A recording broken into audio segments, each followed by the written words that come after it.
ওম শান্তি। আজ ৬ ফেব্রুয়ারি ২০২১। আজকে মুরলিতে বাবা বলেছেন, সদা বাপ সমান হওয়ার জন্য সাহস রাখতে হবে। বাবা আর বলেছেন, বিশ্ব পরিবর্তক আত্মা যে হবে, সে সদা নিজের কল্যাণের ভাবনার দ্বারা বিশ্বকে সুখী বানাবে। বাবা আরও বলেছেন, নিজের সময়কে বেহদে সেবাতে লাগানোই হলো পরোপকারী হওয়া। আজকের মুরলিতে আসা যাক। मुरलीर हेडिंग में बाबा बोलेছেন, मीठे बच्चे तुम महावीर हो, तुम्हें माया के तूफानों से डरना नहीं है। एक बाप के सिवाय और कोई की परवाह नहीं कर पवित्र जरूर बनना है। বলছে মিষ্টি বাচ্চারা তোমরা মহাবীর, তাই তোমাদের মায়ার তুফান থেকে কখনো ভয় পেও না। এক বাবাকে ছাড়া আর কাউকে পরোয়া করো না, আর পবিত্র অবশ্যই হও। প্রশ্নে বাবা জিজ্ঞাসা করেছেন, बच्चों में कौन सी हिम्मत बनी रहे তো বহুত উচ্চ পদ পা सकते বলছে বাচ্চাদের কোন সাহস যদি নিজেদের সবসময় বজায় রাখে তাহলে উঁচু পদ পেতে পারবে। উত্তরে বাবা বলছে, শ্রীমত पर चल के पवित्र बनना की, শ্রীমতে চলে পবিত্র হতে হবে। भले कितने भी हंगामा हो, सितम सहन करना पड़े, लेकिन बाप ने जो पवित्र बनने की श्रेष्ठ मत दी है उस पर निरंतर चलते रहो तो बहुत ऊंच पद पा सकते। বলছে भले কত হাঙ্গামা হোক, যতই সহ্য করতে হোক না কেন, বলছে যদি বাবা যে পবিত্র হওয়ার শ্রীমতটা দিয়েছেন সেই শ্রীমতে যদি নিরন্তর চলতে পারো তাহলে উঁচু পদ পেতে পারবে। किसी भी बात में डरना नहीं है, कुछ भी होता है नथिंग न्यू, কোনো ব্যাপারে ভয় পেও না, যাই কিছুই হোক না কেন এটা নাথিং নিউ। আজকের গীত হলো भोलेनाथ से निराला, गौरीनाथ से निराला कोई और नहीं। ओ भोलेनाथ से निराला, गौरीनाथ से निराला कोई और नहीं। ऐसा बिगड़ी बनाने वाला कोई और नहीं।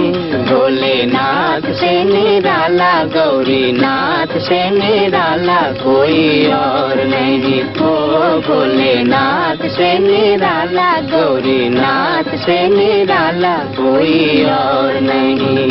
ओम शांति। ये है भक्ति मार्ग वालों की गीत। এটা হচ্ছে ভক্তি মার্গের গান। ज्ञान मार्ग में गीत आदि की कोई जरूरत ही नहीं है, क्योंकि गाया हुआ है, बाप से हम बेहद का बर से मिलना है। বলছে জ্ঞান মার্গে জ্ঞানের কোনো দরকারই পারে না, কারণ গায়নে আছে এখানে যে বাবার থেকে আমরা বেহদের উত্তরাধিকার নিচ্ছি। जो भक्ति मार्ग का रसम रिवाज है वो इसमें नहीं आ सकते। जो भक्ति मार्गे যে রসম রিবাজগুলো আছে সেগুলো জ্ঞান মার্গে দরকারই পড়ে না। बच्चे कविता आदि बनाते हैं वो औरों को सुनाने के लिए, বলছে বাচ্চারা যে কবিতাগুলো বানাচ্ছে সেগুলো অন্যদের শোনানোর জন্য। उसका भी अर्थ जब तक तुम ना समझाओ तब तक कोई समझ ना सके। তারও অর্থ যতক্ষণ তোমরা না বোঝো ততক্ষণ কেউ বুঝতে পারবে না। अब तुम बच्चों को बाप मिला है, খুশি কা পাড়া চড়না চাইছে। যখন তোমাদের বাবাকে তোমরা পেয়ে গেছো তাহলে তোমাদের কত খুশি হওয়া উচিত। বাপ ने 84 का जन्मों का चक्र का नॉलेज भी सुना है। বাবা হচ্ছে আমাদের 84 জন্মের নলেজের জ্ঞানও শুনিয়েছেন।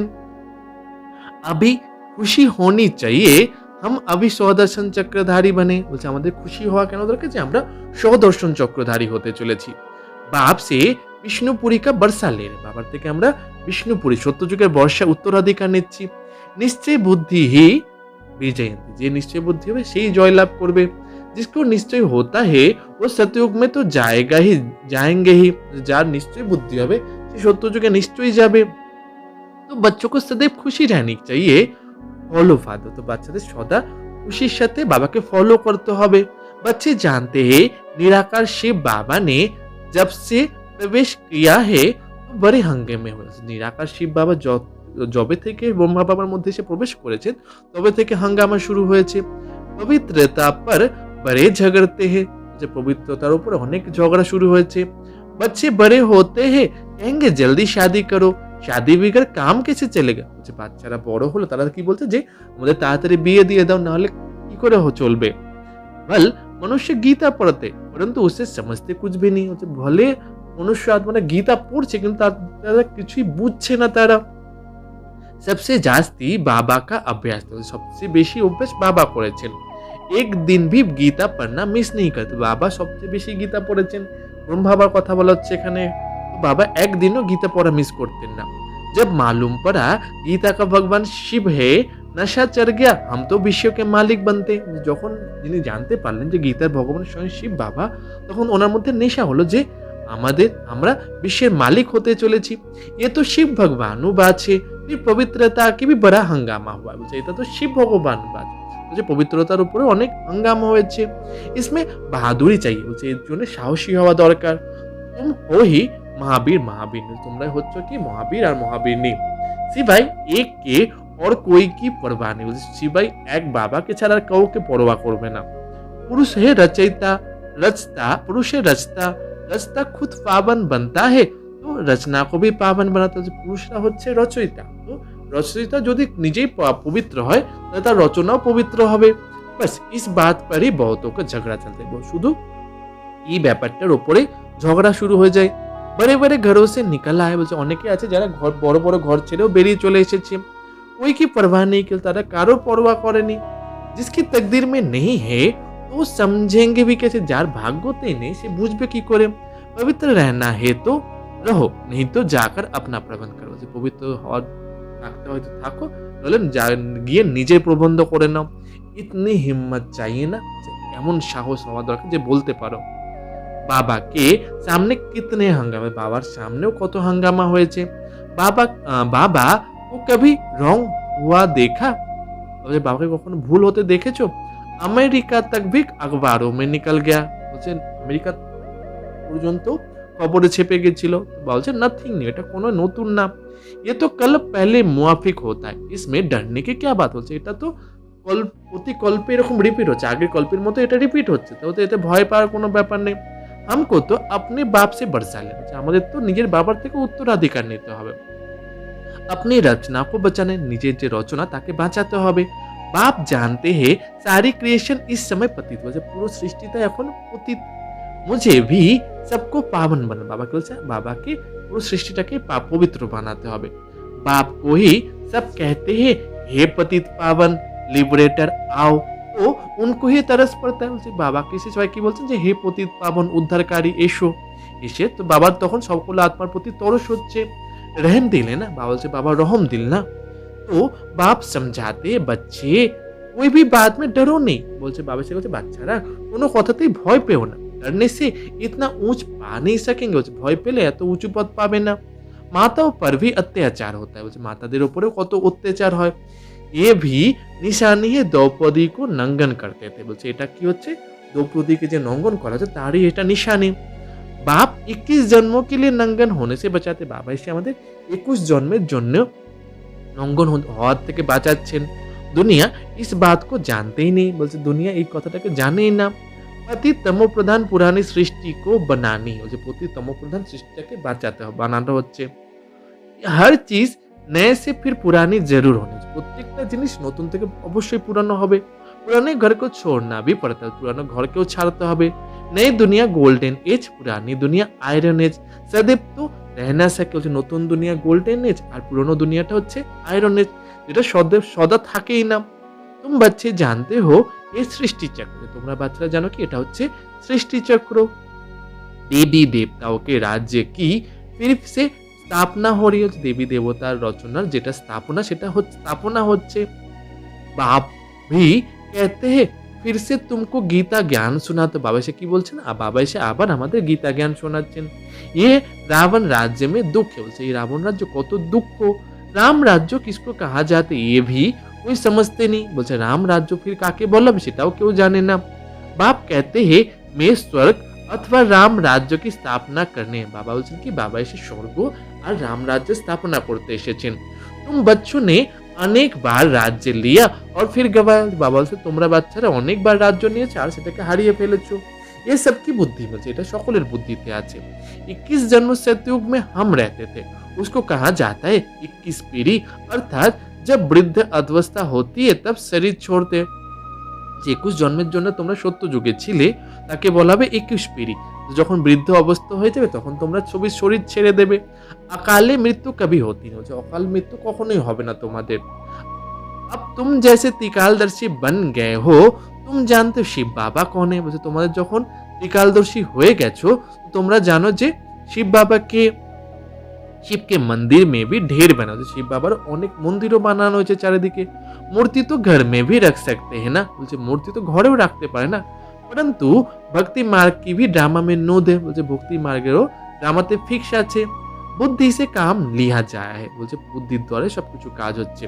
কৃষ্ণ কি অথবা শিব की मूर्ति घर में भी रख सकते, কৃষ্ণেও বা শিবের মূর্তি ঘরেই রাখতে পারে। चीज तो एक ही বলছে জিনিসটা তো একই হচ্ছে না। फिर इतना दूर दूर क्यों जाते, पहले এত दूर दूर কেন যায় লোকে? क्या उनके पास जाने से কৃষ্ণপুরী का वर्षा मिलेगा বলছে যত দূর দূর দূর যায় তার দ্বারা কি কৃষ্ণপুরীর বর্ষা উত্তরাধিকার পাবে? अभी तुम जानते हो जन्म जन्मांतर हम भक्ति करते आए, এখন আমরা জানি কি আমরা জন্ম জন্মান্তর ধরে ভক্তি করতে এসেছি। রাবণ রাজ্য का भी ভবকা দেখা कितना है বলছে রাবণ রাজ্যও দেখো কত ভবকা হয়ে আছে। ये है पिछाड़ी का भबका বলছে এগুলো তো আরো পিছড়িতে আরো হবে। राम राज्य तो सतयुग में था, राम राज्य तो सत्य जुगे, वहाँ यहाँ विमान आदि सब थे, फिर ये सब गुम हो गए। সত্য যুগে এরকম বিমান আদি সবকিছু থাকবে, পুষ্প বিমান থাকবে, সেগুলো ধীরে ধীরে সব হারিয়ে গেছে। फिर इस समय ये सब निकले হচ্ছে এখন আবার এই সব বেরিয়েছে। अभी ये सब सीख रहे हैं, जो सीखने वाले हैं वो संस्कार लेके जाएंगे বলছে এখন সব আমরা শিখছি, যা শিখবো সেটাই আমরা সংস্কারে নিয়ে যাব। वहाँ आकर फिर विमान बनाएंगे বলছে ওখানে সত্যযুগে গিয়ে আবার সেটা আমরা বিমান বানাবো। ये भविष्य में तुम सुख देने वाली चीजें বলছে ये সব ভবিষ্যতে সেগুলো আমাদের সব সুখ দেওয়ার জন্য তৈরি হবে। ये साइंस फिर तुमको काम में आएगा, ये साइंस আমাদের পরে সত্যযুগে কাজে আসবে। ये अब ये साइंस दुख देने के लिए है, फिर वहाँ सुख देने के लिए होगी বলছে এখন সায়েন্স হচ্ছে আমাদের দুঃখ দেওয়ার জন্য, কিন্তু সত্যযুগে সেটা আমাদের সুখ দেবে। अभी स्थापना हो रही है বলছে এখন স্থাপনা হচ্ছে। बाप नई दुनिया के लिए राज्य स्थापन राजधानी स्थापन करते हैं, तो तुम बच्चों को महावीर बनना है। বাবা এসে সত্য যুগের জন্য রাজ্য স্থাপন করছে, তো আমাদের সেখানে মহাবীর হতে হবে। দুনিয়া মে ये थोड़ी कोई जानते हैं कि भगवान आए, দুনিয়াতে কেউ থোড়ি জানে যে ভগবান এসেছেন। बाप कहते हैं गृहस्थ व्यवहार में रहते कमल फूल समान पवित्र रहो, इसमें डरने की बात नहीं বলছে গৃহস্থ ব্যবহারে থেকে কমল ফুল সমান পবিত্র হও, এতে ভয় পাওয়ার কোনো ব্যাপার নয়। তাদেরকে গালি দেंगे বলছে পরে আবার গালিও দেবে। গালি তো ইনকো হি বহুত মিলা है বলছে ব্রহ্মা বাবাও কেউ অনেক গালি খেতে হয়েছে। কৃষ্ণ ने গালি খাই ऐसे दिखाते हैं ना বলছে কৃষ্ণকে উপরে কত গালি দিয়েছে সেটাও দেখানো হয় না। अब কৃষ্ণ তো গালি খা না সকে বলছে কৃষ্ণ তো সত্য যুগের রাজকুমার, সে কখনো গালি খেতেই পারে না। तुम्हारा रूप अच्छा गाली तो कलयुग में खाते हो, गाली तो सत्य जुगे खाए ना, गाली तो कली जुगे खाए। तुम्हारा रूप जो अभी है फिर कल्प के बाद इस समय होगा, এখন তোমাদের যে রূপ আছে সেই আবার কল্পের বাদে আবার এরকমই হবে। बीच में कभी हो ना सके মধ্যখানে কোনোভাবে এরভাবে হতে পারে না। जन्म बाय जन्म फीचर्स बदलते जाते, ये ड्रामा बना हुआ है জন্ম এক জন্মে বাই এক অন্য জন্মে ধীরে ধীরে আমাদের ফিচার্সও চেঞ্জ হবে বলছে এটা ড্রামাতে ফিক্স আছে। 84 जन्म में जो फीचर्स वाले जन्म लिए है वही लाभ, 84 জন্মতে যারা যে রকম ফিচার্স वाला জন্ম নিয়েছে তারাই সেই জন্ম নেবে।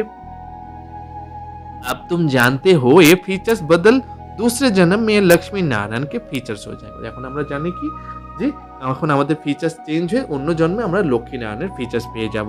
तुम्हारी बुद्धि का अब ताला खुला हुआ है, ये है नई बात বলছে তোমাদের বুদ্ধির এখন তালা খুলে যাচ্ছে, এটা হচ্ছে নতুন কথা। বাবা भी नया बातें भी नहीं বলছে বাবাও নতুন আর যে কথা শুনছি আমরা জ্ঞান শুনছি সেটাও নতুন। ये बातें इसकी समझ में जल्दी नहीं आती, যে এই কথাগুলো সহজেই কারোর বুদ্ধিতে বসবে না। जब तकदीर में हो तभी कुछ समझे, যখন ভাগ্যতে হবে তখনই কিছু বুঝতে পারবে। बाकी महावीर उनको कहा जाते जो कितने भी तूफान हिलने ना नहीं বলছে মহাবীর তাদের বলা হবে যাদের কাছে সামনে যতই পরীক্ষা আসুক না কেন তারা নড়বে হল চলে আসবে না। अब वो अवस्था होना चाहिए বলছে এখন তোমাদের সেই অবস্থা হয়নি, होनी है जरूर বলছে হবে নিশ্চয়ই। महावीर कोई तूफान से डरेंगे नहीं বলছে महावीরের সামনে যে কোনো পরিস্থিতি আসুক না সে ভয় পাবে না। वो अवस्था पिछाड़े में होनी है, इसलिए गाय हुए अतीन्द्रिय सुख गोप गोपियों से पूछो বলছে সেই অবস্থা তোমাদের পরে হবে, সেই জন্য কি বলা হয় যে অতীন্দ্রিয় সুখের যে অনুভব সেটা গোপ গোপীদের কাছ থেকে জিজ্ঞাসা করো।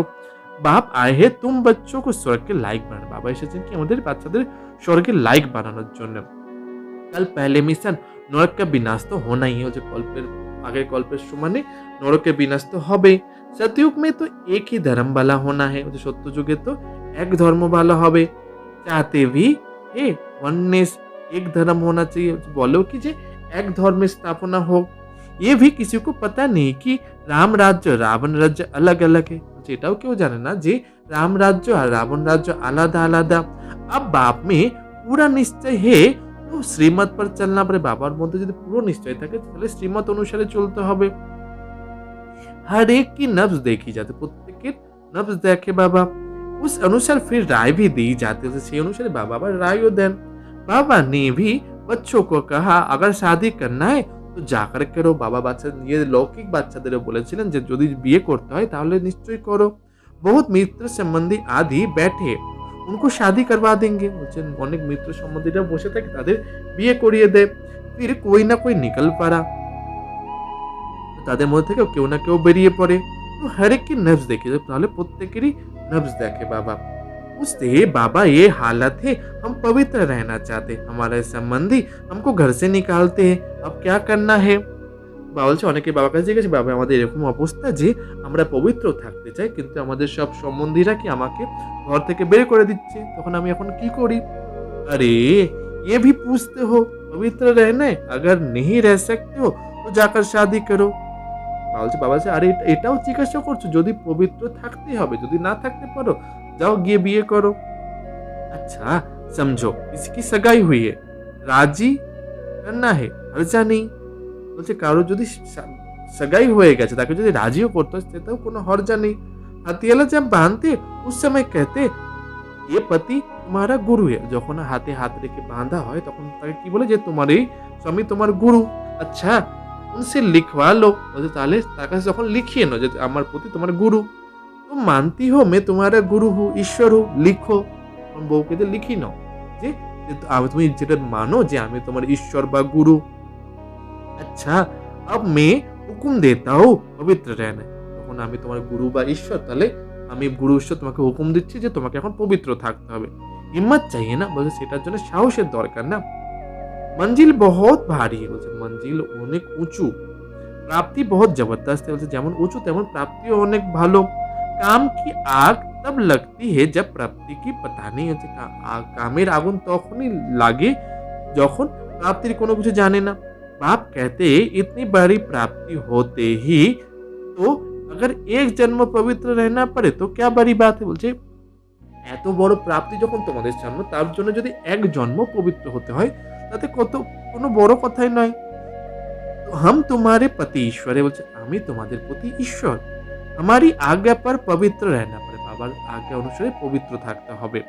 बाबा युक्तियां बता देते, बाबा এসে যুক্তি বলে দিচ্ছেন।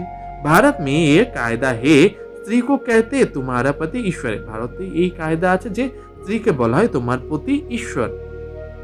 उनकी आज्ञा में रहना, হচ্ছে তার आज्ञा অনুসারে থাকতে হবে।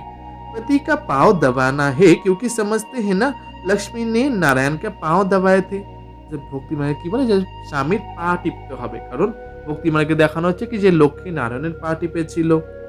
ये आदत कहाँ से निकले, হচ্ছে এই অভ্যাসটা কোত্থেকে বেরোলো। ভক্তি মাকে চিত্র সে, বলছে ভক্তি মার্গে ওই চিত্র থেকে, লক্ষ্মীর যে চিত্র সেই দেখে এই অভ্যাসটা বেরিয়েছে। सतयुग में तो ऐसी बात होती नहीं, সত্য যুগে এরকম কথা হবেই না। নারায়ণ কবি कोई थकता है क्या जो लक्ष्मी पाँव दगाएगी, নারায়ণ কখনো কখনো ক্লান্ত হবে নাকি যে লক্ষ্মী এসে তার পা টিপে দেবে। थकावट का बात हो ना सके, সেখানে ক্লান্তির কোনো কথাই হবে না। ये तो दुख की बात हो जाती होती, এটা তো দুঃখের কথা না। वहाँ दुख दर्द कहाँ से आए, সত্য যুগে দুঃখ ব্যথা কোথা থেকে আসবে। तब बाबा ने फोटो से लक्ष्मी का चित्र उड़ा दिया। তখনই বাবা যখন বুঝতে পারলেন ব্রহ্ম বাবা, তখন সেই ফটোটাকে পুরোটা চেঞ্জ করে লক্ষ্মীর ফটোকে নারায়ণের পাশে বসালেন। नशा तो चढ़ता है ना, বলছে এখানে নেশা চড়ে না। छोटापन से ही वैराग्य रहता है इसलिए भक्ति बहुत करते हैं, বলছে ছোট বাচ্চা থেকেই অনেক বৈরাগ্য আসে তাই ভক্তিও প্রচুর করে। তো বাবা যুক্তি बहुत बताते, তো বাবা এসে যুক্তিও অনেক বলে দেন। तुम जानते हो हम एक बाप के बच्चे हैं तो आपस में भाई बहन हो गए, বলছে বাবা তোমরা কি জানো যে আমরা এক বাবারই বাচ্চা, তাহলে আমরা নিজেদের মধ্যে ভাই বোন হয়ে গেলাম। দাদি কে বর্ষা লেতে हम लोग, আমরা বাবার কাছ থেকে उत्तराधिकार নিচ্ছি। बाप को बुलाते हैं हे पति, बाप को बुलाते ही पति दुनिया में, বাবাকে আমরা এই পতির দুনিয়াতেই ডেকেছি।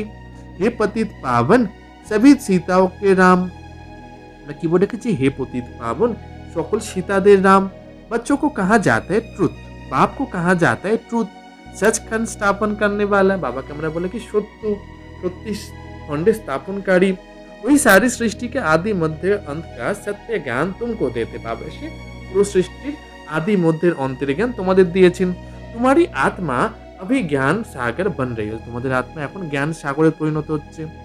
বাবা বলছেন मीठे बच्चों को हिम्मत रखनी चाहिए, हमको बाबा की श्रीमत पर चलना। বলছেন মিষ্টি বাচ্চাদের হিম্মত সাহস রাখা দরকার যে আমাদের বাবার শ্রীমত অনুসারে চলতে হবে। बेहद का बाप बेहद का रचना को स्वर्ग का मालिक बनाते हैं। বলছে বেহদের বাবা এসে বেহদের রচনা মানে বাচ্চাদের স্বর্গের মালিক বানাচ্ছেন। তো পুরুষার্থকার পুরা বর্ষা লেনা, তা পুরুষার্থ করে পুরো বর্ষা নিতে হবে, উত্তরাধিকার নিতে হবে। বাড়ি জানে বাবার উপর নছাবার হতে হবে।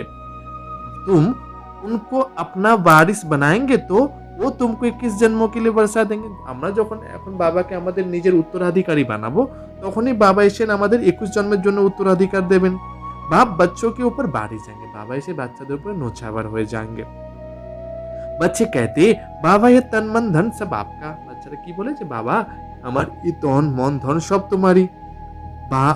आप बाप भी हो तो बच्चा भी हो, আপনি যেমন আমার বাবাও তেমন আমার বাচ্চাও। गाती भी है तमें वो मास पिताश्च, एक की महिमा कितनी बड़ी है। বলছে গায়ও না আছে ভক্তি যে তুমি আমার মাতা, তুমি আমার পিতা, তুমি বলছে একজনেরই কত বড় মহিমা। उनको कहा जाता है सर्वों का दुख हरता सुख करता। बाबा কি বলে যে সকলের দুঃখ হরণকারী সুখ প্রদানকারী। सतयुग में 5 तत्व भी सुख देने वाला, সত্যযুগে 5 तत्व सुख प्रदानकारी হবে। कलयुग में 5 तत्व तम प्रधान होने के कारण दुख देते, कलयुगे 5 तत्व तम प्रधान হয়ে যাওয়ার কারণে দুঃখ দেয়। वहां तो यही सुख, বলছে সত্যযুগে সবকিছু সুখ হবে। ये ड्रामा बना हुआ है, বলছে এটা সবকিছু ড্রামা ফিক্স আছে। तुम जानते हो वही 5000 वर्ष पहले वाली लड़ाई है, বলছে এটা হচ্ছে আমরা কি জানি যে এটা সেই 5000 বছর আগের মতনই লড়াই হবে। अभी स्वर्ग की स्थापना हो रही है, বলছে এখন স্বর্গের স্থাপনা হচ্ছে। তো बच्चों को सदा खुशी में रहना चाहिए, বলে বাচ্চাদের सदा खुशीতে থাকতে হবে। भगवान ने तुमको एडॉप्ट किया है तो फिर तुम बच्चों को बाप को श्रृंगारते भी हो, पढ़ाते भी है। ভগবান এসে যেমন আমাদের দত্তক নিয়েছেন তেমন বাবা এসে বাচ্চাদের সাজাচ্ছেন, বাচ্চাদের পড়াচ্ছেন। আচ্ছা মিষ্টি মিষ্টি হারানিধি বাচ্চাদের প্রতি মাতা পিতা বাপ দাদা স্মরণের স্নেহ সুমন আর সুপ্রভাত। আত্মাদের পিতা ওনার আত্মরূপী বাচ্চাদেরকে জানাচ্ছেন নমস্কার। আমরা আত্মরূপী বাচ্চারা আত্মাদের পিতাকে জানাই নমস্কার, সুপ্রভাত। ধারণার জন্য মুখ্য সারে 1 নম্বর পয়েন্টে বাবা বলেছেন সদা বাপ সমান बनने की हिम्मत रखनी, সদা বাপ সমান হওয়ার জন্য সাহস রাখতে হবে। বাপ पर पूरा बारी जाना, বাবার উপর পুরা নছাবার হতে হবে। 2 নম্বরে বলা হচ্ছে किसी भी बात में डरना नहीं है, কোনো ব্যাপারে ভয় পেও না। পবিত্র জরুর बनना, পবিত্র অবশ্যই হতে হবে। वरदाने बाबा বলেছেন আজকে विश्व परिवर्तक भवो, विधि सदा रहम और कल्याण की दृष्टि से विश्व की सेवा करने वाले विश्व परिवर्तक भवो। सदा रहम और कल्याणের দৃষ্টির দ্বারা বিশ্বের সেবা করে বিশ্ব পরিবর্তক হতে হবে। विस्तारे बाबा बोलते विश्व परिवर्तक व विश्व सेवाधारी आत्माओं का मुख्य लक्षण है अपने रहम और कल्याण के दृष्टि द्वारा विश्व को संपन्न व सुखी बनाना। বলছেন বিশ্ব পরিবর্তক বা বিশ্ব কল্যাণকার আর আত্মাদের মুখ্য লক্ষণই হবে নিজের রহম বা কল্যাণের দৃষ্টি দ্বারা বিশ্বকে সম্পন্ন আর সুখী বানানো। जो अप्राप्त वस्तु है ईश्वरीय सुख शांति और ज्ञान के धन से सर्व शक्तियों से सर्व आत्माओं को भिखारी से अधिकारी बनाना। যে সকল অপ্রাপ্ত বস্তু আছে যেমন ঈশ্বরীয় সুখ শান্তি জ্ঞানের ধন বা সর্বশক্তির যে ধন আছে সেই ধনের দ্বারা সকল আত্মাদের ভিখারি থেকে অধিকারী বানাতে হবে। ऐसे सेवादारी अपना हर सेकंड बोल और कर्मों संबंध संपर्क सेवा में लगाते थे। এরকম যারা সেবাদারি হবে তাদের নিজেদের প্রত্যেকটা সেকেন্ড बोल কর্ম সম্বন্ধ সম্পর্ক সদা সবকিছু সেবাতে লাগাবে। उनके देखने चलने खाने सब में सेवा सम्मिलित, তাদের দেখা চলা খাওয়া সবকিছুতে সেবা লুকিয়ে আছে। স্লোগানে আজকে বাবা বলেছেন मान शान का त्याग कर अपने समय को बेहद की सेवा में सफल करना ही परोपकारी बनना। मान शाনের ত্যাগ করে নিজের সময়কে বেহদের সেবাতে সফল করাই হচ্ছে পরোপকারী হওয়া। আজ মাতেশ্বরীজির আনমোল মহাবাক্য আছে। তো হেডিং হচ্ছে परमार्थ से ব্যবহার সত্যই সিদ্ধ होता है। যেটা পরমার্থ হিসেবে ব্যবহার করব আমরা সেটা সত্যই সিদ্ধ হবে। মাম্মা বলেছেন भगवानु बाज है कि तुम मेरे द्वारा परम अर्थ को जानने से मेरे परम पद को प्राप्त करेंगे। ভগবানু বাজ হচ্ছে কি তোমরা আমার দ্বারা পরম অর্থকে জানতে পেরে তোমরা পরম পদকে প্রাপ্ত করবে। अर्थात परम अर्थ को जानने से व्यवहार सिद्ध हो जाता है। अर्थात परमार्थ को जानने জন্য ব্যবহার সিদ্ধ হয়ে যাবে। देखो देवताओं के आगे प्रकृति तो चरणों की दासी होकर रहती है। মাম্মা বলছেন দেখো দেবতাদের আগে প্রকৃতি চরণের দাসী হয়ে থাকে। ये पांच तत्व सुख स्वरूप बन मन इच्छित सेवा करते हैं। स्वरूप देखो पांच तत्व सुख स्वरूप है मन इच्छित सेवा करे। इस समय देखो मन इच्छित सुख ना मिलने के कारण मनुष्य को दुख अशांति प्राप्त होती रहती है। इस समय देखो मन इच्छित सुख ना पावर कारणे মানুষের মধ্যে দুঃখ অশান্তি প্রাপ্ত হচ্ছে। सतयुग में तो ये प्रकृति व आदप रहती है। सत्य युगे ये प्रकृति तो थाकेई। देखो देवताओं के जड़ चित्र पर भी इतने हीरो जवहरात लगाते हैं। जब चैतन्य में प्रत्यक्ष होंगे उस समय कितने वैभव होंगे। দেখো দেবতাদের যত মূর্তি আছে তাতে কত হিরে জওহরাত লাগানো হয়। যখন তারা চৈতন্য প্রত্যক্ষ হবে তাদের কত বৈভব হবে। इस समय मनुष्य भूख मरते हैं और जड़ चित्त पर करोड़ों रुपया खर्च करते हैं। এই সময় দেখো কত মনুষ্যরা না খেয়ে মারা যাচ্ছে আর জড় চিত্ত মূর্তির উপরে কত কোটি কোটি টাকা খরচা করছে। তো ये क्या फर्क है, এর মধ্যে কতটা অন্তর। जरूर उन्होंने ऐसे श्रेष्ठ कर्म किए हैं तभी तो उनकी यादगार बने हुए। নিশ্চয়ই তারা কোনো শ্রেষ্ঠ কর্ম করেছে তাই তাদের এরকম यादगार বানানো হয়েছে। उनका पूजन भी कितना होता है, তাদের পুজো কত হয়। वो निर्विकारी प्रवृत्ति में रहते भी कमल पुष्प समान अवस्था में थे। তারা নির্বিকারী প্রবৃত্তি থাকার সত্ত্বেও কমল ফুলের সমান তাদের অবস্থা ছিল। परंतु अब तो निर्विकारी प्रवृत्ति के बदले विकारी प्रवृत्ति चले गए हैं। এখন निर्विकारी प्रवृत्ति থেকে विकारी प्रवृत्ति शुरू हो गए, जिस कारण सभी परमार्थ को भूल व्यवहार के तरफ चले गए। এখানে কি তারা পরমার্থকে ভুলে অন্য ব্যবহারে চলে গেছে। इसलिए रिजल्ट उल्टी रह जा रही है। এইজন্য রেজাল্ট উল্টো হয়ে গেছে। अब अपने को स्वयं परमात्मा आए विकारी प्रवृत्ति से निकाल निर्विकारी प्रवृत्ति सिखाते। भगवान এসে विकारी प्रवृत्ति থেকে বের করে আমাদের निर्विकारी प्रवृत्ति শেখাচ্ছেন, जिससे अपने जीवन सदाकाल के लिए सुखी बनाती है। इसलिए पहले चाहिए परमार्थ, बाद में चाहिए व्यवहार। इसलिए যার দ্বারা কি হচ্ছে আমাদের সদাকালের জন্য জীবন সুখী হয়ে যাচ্ছে। এই জন্য বলা যায় প্রথমে চাই পরমার্থ তারপরে ব্যবহার। परमात्मा रहने से व्यवहार ऑटोमेटिकली सिद्ध हो जाते। परमार्थ থাকলে আমাদের ব্যবহার অটোমেটিক্যালি সিদ্ধ হয়ে যাবে। আচ্ছা, ওম শান্তি।